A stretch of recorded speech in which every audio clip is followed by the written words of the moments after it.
عەبدوڕەزاق فەیلی ئەندامی دەستەی دامەزرێنەری یەکێتی نیشتیمانی کوردستان و لەدایکبووی ساڵی 1945 شاری بەغدایە. خوێندنی سەرەتایی لە خوێندنگەیەکی فەیلیەکان و دواناوەندی لە خوێندنگەی قەشەی و سەعیە ئەمریکیەکان لە بەغدا تەواو کردووە و دواتریش لە زانکۆی حیکمە لە بەغدا ئەدەبیاتی ئینگلیزی خوێندووە.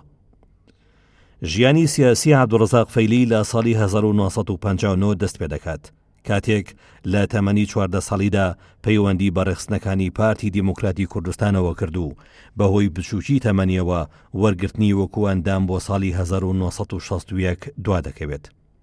لەم سەروبەندەدا وەکو خوێندکار کاری لە ڕیزەکانی یەکێتی قوتابیانی کوردستاندا کردووە. پاش هەڵگیرسانەوەی شەڕ لە کوردستان و لە بەرێک هەڵۆشانەوەی سکرتاریەتی یەکێتی قوتابیان، خۆی و چەند هاوڕێیەکی لە بەغدا سکرتارێتی کاتیان بۆ یەکێتی قوتابیان دامەزراند. لە هاوینی ساڵی 1963دا بە گومانیەوەی کە پەیوەندی لەگەڵ ڕێخستنەکانی پارتیدا هەیە دەستگیر دەکرێت.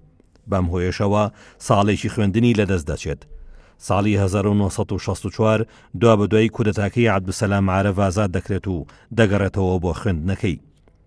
ساڵی 1967 خوێندنی زانکۆ تەواو دەکات و هەر لەو ساڵەدا لە ڕۆژنامەی نور کە باڵی مەکتەبی سیاسی پارتی لە بەغدا دەری دەکرد وەکو ژمێریار دامەزرا.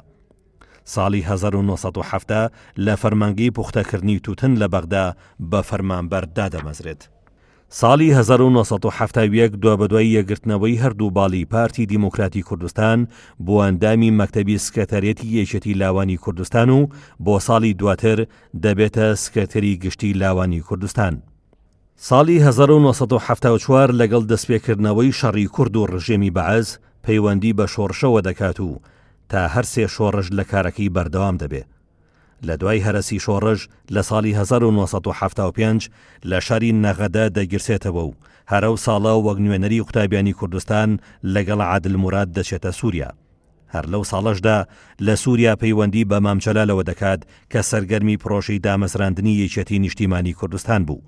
وەکو دوو ئەندامی دەستەی دامەزرێنەر بەشدار دەبن لە دامەزراندنی یەکێتیدا. لەو ماوەیەدا لێپسراوێتی بەڕێوەبردنی کامپی قامیشلۆی پێدەست پێدرێت و کە کامپێک بوو بۆ مەشقپێکردنی مەفرەزەی پێشمەرگەی پارتیزان لە چوارچێوەی پرۆژەی دەستپێکردنەوەی خەباتی چەکداری لە کوردستان. لە ساڵی 1970 سووریا جێدەهێڵێت و لە بەریتانیا نیشتەجێ دەبێت. لە ساڵی 1970 دەچێتەوە سووریا و لەوێ لە ڕێگەی ئێرانەوە دەگەڕێتەوە بۆ کوردستان و لە ناوزەنگ دەگیرسێتەوە. لە ساڵی 1970 بەهۆی گرژبوونی پەیوەندەکانی ئێران و یەکێتی لەلایەن ئێرانەوە بۆ ماوەی 9 مانگ دەست بەسەر دەکرێت. لە ساڵی 1982 ئازاد دەکرێت و لە ئێرانەوە دەچێتەوە بۆ سووریا. ساڵی 1984 سووریا جێدەیەڵێت و ڕوو دەکاتە وڵاتی سوید. دوای ڕاپەڕین و لە کۆتایی ساڵی 1992 دەگەڕێتەوە کوردستان لە ماڵبەندیەکی سلێمانی پلەی کارژێر ماڵبەندی پێدەدرێت و لێپرسراوێتی بەشی پەیوەندەکان دەگرێتە ئاستۆ. لە ساڵی 1999 دەچێتە بەریتانیا و دەبێتە کارژێری ماڵبەندی دەرەوەی یەکێتی. لەو ماوەشدا لە ڕێکخراوی ئیندایت کار دەکات کە ئەرکەکەی کۆکردنەوەی بەڵگەنامەکان دەبێت سەبارەت بە جینۆساید و تاوانەکانی دژ بە مرۆڤایەتی.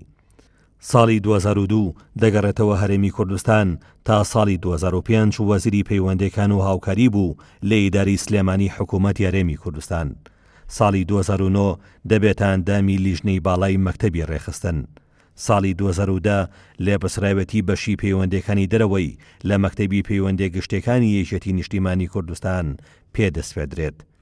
بەڵام جێداخە عەبدوڕەزاق فەیلی ئەندامی دەستەی دامەزرێنەری یەکێتی نیشتیمانی کوردستان لە ڕۆژی 13 شەشی 2010 کۆچی دوایی کرد.